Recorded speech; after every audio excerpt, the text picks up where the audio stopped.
So this is a case with facial convex, and the classification for our system is that the malocclusion with facial profile convex and skeletal originally, right?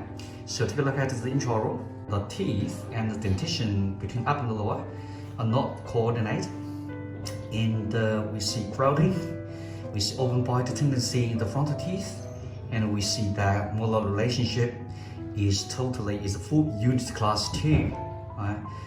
And also a very increased overjet is evident, right?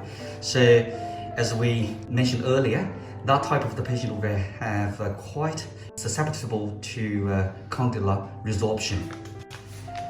So take a look at the condylar morphology in OPG, okay? So the contour of the condyles in both sides are not very clear, are not very smooth, indicating a pathological resorption, okay? And then the pathological resorption of condyles in two sides are not necessarily keep in the same pace, right?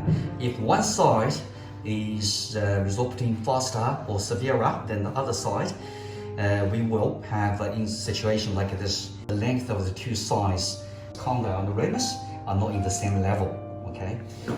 And then we look at the staff. The mandibular polymorphology is unfavorably, we call it triangle shape, right? Okay. And here we have a CBCT image. Further suggests that the pathological defects of the condyle are quite severe, okay, indicating that the condyle resorption is progressive. All right, so for this kind of the patient, we take a look at the original intraoral again. Two sides, condylar and ramus resorption is not at the same pace, so the mandible will shift to the side where the condyle is resorpting shorter than the other side, okay? The left side condyle is shorter than the right side, so leading to mandibular deviation towards the side that the condyle is shorter.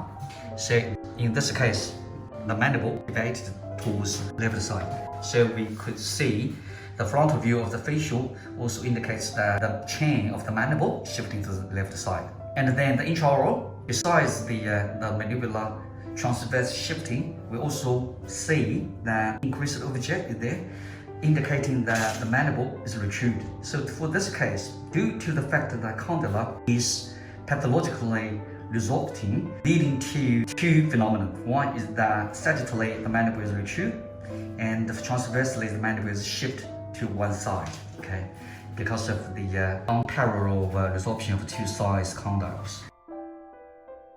Okay, so for the treatment of this patient, we do not extract the teeth in a way that the normal case without the condylar resorption. We usually take upper 4, lower 4, upper 5, lower 5, because for the cases with condylar pathological defects, if we take the teeth out and then we doing the retraction of the dentition backward or something, it will lead to some more resorption of the condyles. It's quite risky. So SGHB version specifically designed for the treatment of this kind of the patient. And take a look at the structure of SGHB. Here in the upper piece, we have two blocks in the two sides, okay, together with the lower ones, okay. Now, when the patient bite together, the two blocks in the one side will meet together, and other sides quite similar. The structure of the blocks are different from those who have the SGTB. Okay? The two blocks in this version is placed alongside the buccal surface other than in the occlusal surface like SGTB, okay? So SGHB, the two blocks are placed alongside the buccal segment because of the fact that when the mandible is moved forward, there's no too much space vertically in the buccal segment, right? So this SGHB has two functions. One, sagittally move forcibly advance the mandible forward, and transversely forcibly correct the shifted mandible. Okay, so now the placement of the SGHB is quite simple and similar to the routine clear aligner. Okay, we insert the upper piece into the dentition, right, and then we insert the lower one, and make sure that the clear aligner is being totally fit to the dentition. When the patient bite close up, we can see that blocks one side are meet very tightly together, right? So, and the other side is also meet together very tightly. So when the SGHB is in place, what is caused is that we have a mandible in sagittal dimension moved forward and transversely, like eliminating the transverse shifting, okay, like this. So middle line should be on the placement of the SGHB, okay?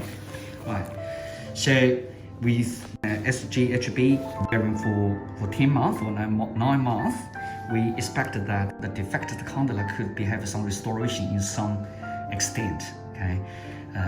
Because the new bone formation in the condyle could be evident in 7 or 6 months, and then we will have an OPG or CBCT taken to inspect the radiographic evidence of the condylar remodeling.